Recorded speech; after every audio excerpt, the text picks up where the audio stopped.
ऐसे अफराद जो अपने बचपन की गलत कारियों की वजह से बहुत ज्यादा परेशान हैं, या ऐसे अफराद जिनको लगता है कि उनका नफ्स या उज़्व तनासल छोटा रह गया है, और वो भी गलत कारियों की वजह से या जमाश्त जनी की वजह से, जिसे मुठ मारना भी कहते हैं।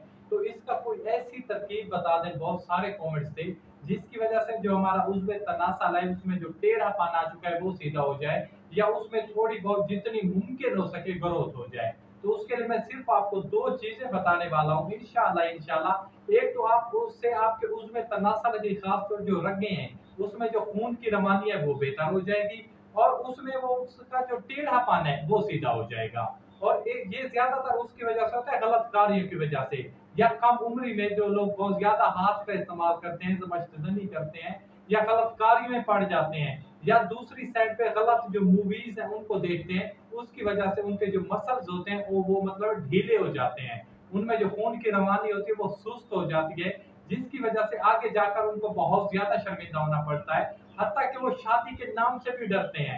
और अपने जो अजवाजी जिंदगी उनकी होती है शादी के बाद की, वो मतलब खुश नहीं होती, उनके घरेलू झगड़े नाचाकी ये सब चीजें चलती रहती हैं, ना वो अपने पार्टनर को मतलब सेटिस्फाइड कर सकते हैं। तो इन तमाम चीजों को मद्देनजर रखते हुए सिर्फ दो चीजें हैं आपने मतलब ज़हन नशीन कर लेनी है।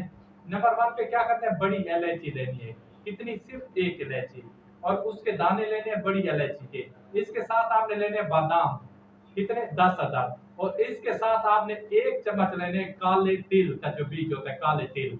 ये तीन चीजें होगी। इसको किसी भी आपने आपने चीज में इसको अच्छी तरह कूटना है ताकि इसका सफूफ तैयार हो जाए, इसका पाउडर तैयार हो जाए। जो इसको तरीका इस्तेमाल है वो आपको शाम को खाने के बाद ½ किलो दूध के साथ आधा चम्मच इस्तेमाल करें। इंशाल्लाह इंशाल्लाह आप देखेंगे जो आपके मसल्स आए वो एक तो टाइट हो जाएंगे, उनमें खून की रवानी बेहतर हो जाएगी, जो उसमें मतलब टेढ़ापन आ रहा है या उसमें सही ग्रोथ नहीं हो रही, तो वो ये तमाम चीजें बिल्कुल ठीक हो जाएंगी। तो हमने भाई को दीजिए इजाजत, खुदा हाफिज, वस्सलाम, जज़ाकल्लाह।